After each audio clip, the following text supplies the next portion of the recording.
जय गुरुदेव। स्वामी जी महाराज ने सत्संग में सुनाते हुए कहा कि अब की बार भारत व पाकिस्तान की भयंकर लड़ाई होगी। इस लड़ाई में भारत का बहुत बड़ा नुकसान होगा।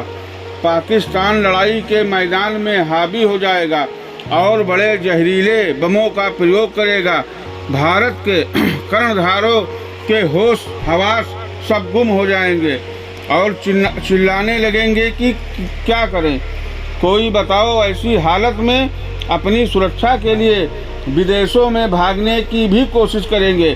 देश की ऐसी नाजुक स्थिति में भारत पर आए महान संकट को देखकर आध्यात्मिक शक्तियां उठेंगी और लड़ाई के मैदान में वह करिश्मा दिखाएंगी और दुश्मनों का सफाया हो जाएगा। इस संदर्भ में बाबा जय गुरुदेव जी महाराज ने बताया कि पाकिस्तान के साथ पिछली लड़ाई में आंतरिक शक्तियों ने लड़ाई के मैदान में पूरा साथ दिया और यही वजह है कि करीब 1 लाख फौज ने सरेंडर दिया। 1 लाख फौज कुछ होती है। अगर तुम कहते हो कि हमने किया, तो अब की बार पाकिस्तान से जो लड़ाई होने जा रही है उसमें पता चल जाएगा किसने किया। जब तुम भारत भाव में पुकार करने लगोगे कि अब कोई देश को बचा ले, तो उस समय महात्मा ही मदद को आएंगे। बात वर्ष सन 1960 के आसपास की है। स्वामी जी साधारण मंच पर बैठकर सत्संग सुनाते थे। चौकी बिछ गई, गद्दा चादर बिछ गया और मंच तैयार हो गया। स्त्री पुरुषों को बैठने के लिए दरी बिछ जाती थी। दरी पर 1/4 लोग बैठते थे तो 3/4 जगह खाली रहती थी। सत्संगियों के लिए स्वामी जी का संदेश था कि दरी पर कोई नहीं बैठेगा।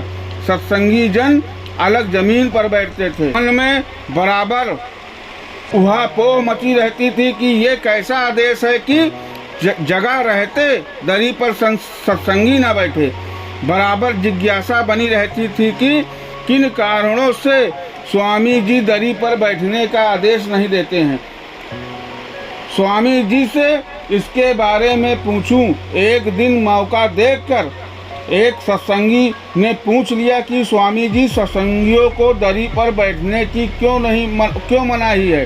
स्वामी जी ने सत्संगी से कहा कि बच्चू, भविष्य में एक ऐसा समय आएगा जब देश और दुनिया में भारी हाहाकार मचेगा। ऐसा कोहराम मचेगा कि लोग इधर उधर भागेंगे, घबराहट का माहौल होगा और मुसीबत से उबरने का कोई रास्ता नहीं मिलेगा। उस समय पर लोग महात्माओं को याद करेंगे। चिंतित और परेशान होकर लोग मथुरा भागेंगे और कहेंगे कि बाबा जी के पास चलें, वही रक्षा होगी। वे लोग इतने अधीर होंगे और घबराए होंगे, फौरन बाबा जी का दर्शन करना चाहेंगे। इतना बड़ा जनमानस इकट्ठा होगा कि दूर से ही दर्शन करना चाहेंगे और जब दिखाई नहीं देगा तब धक्का मुक्की करने लगेंगे। किसी प्रकार दर्शन हो जाए। नतीजा यह होगा कि दरी यानी बिछावन पर बैठे लोग पिस जाएंगे। पीछे की भीड़ ऐसा धक्का मारेगी कि उनका सिर नीचे और पैर ऊपर हो जाएगा। ऐसी हालत में तुम लोगों को अभी से अलग कर दिया है कि इस बिछावन पर मत बैठो। जो लोग बात मानेंगे वो पिसने से बच जाएंगे। बातें इशारे में कही जाती है। जो आज्ञा का पालन करेंगे, भजन करेंगे, उनकी रक्षा हो जाएगी।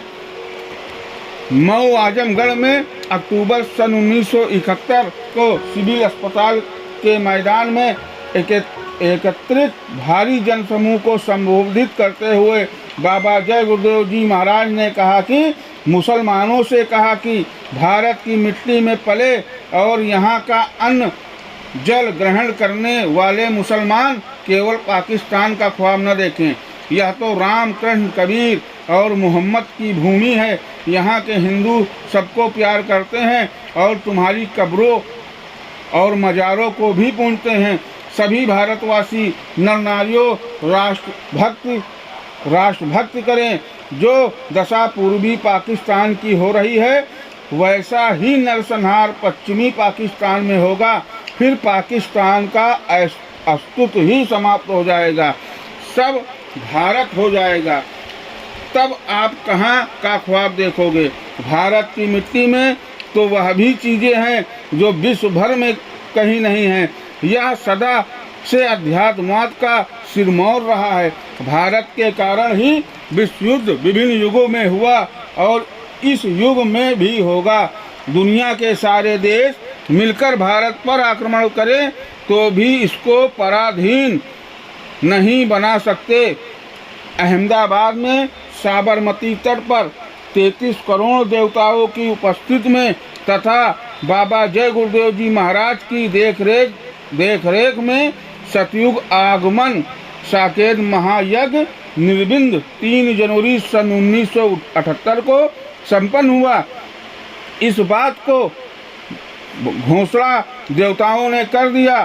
प्रारंभ में एक देवता की घनघोर गर्जना हुई, जिसे सुनकर सब देवता सन्न रह गए।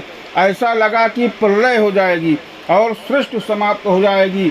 बाद में बाबा जी ने 1000 प्रार्थनाएं की, जिन्होंने देवताओं ने प्रस्ताव के रूप में पास कर दिया। देवताओं ने बाबा जी से कहा कि आप 31 मार्च 80 तक 10 करोड़ लोगों को और तैयार कर लीजिए। जो लोग नहीं सुधरेंगे उनको हम देख लेंगे। 5 जनवरी को सम्मान के साथ सभी देवता साबरमती से विदा हो गए। 8 जनवरी को एक देवता का विमान पूरब से पश्चिम को गया। 10 तारीख को एक अन्य देवता का विमान दिखाई दिया। 11 जनवरी को प्रातः बाबा जी ने बताया कि रात्रि में एक देवता का विशेष विमान पश्चिम से पूरब दिशा की ओर गया, जिस पर 10 मील से भी ऊंचा झंडा लगा था। यह विमान जमीन पर सर्वे कर रहा था, जैसा चकबंदी में सर्वे किया जाता है। बाबा जी ने यह भी बताया कि देवताओं में भगदड़ शुरू हो गई है और देखो क्या क्या होता है। 30 वर्ष से अधिक समय हो चुका है।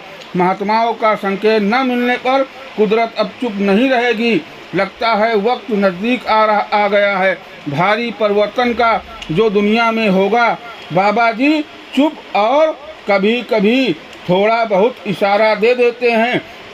बाबा जी ने सत्संगियों से यह भी कहा था कि जब तुम्हारे धीरज का बांध टूट जाएगा तब भारी परिवर्तन होगा और चमत्कार देखने को मिलेगा। चमत्कार की नमस्कार सब लोग करेंगे। 3-4 वर्ष पूर्व गुरु पूर्णिमा का कार्यक्रम कुंडा प्रतापगढ़ में हुआ। तैयारियां काफ़ी पहले से शुरू हो गई थी। नई जगह थी। सत्संगी आसपास के जिलों इलाहाबाद, लखनऊ, रायबरेली से बराबर आ जा रहे थे। जय गुरुदेव।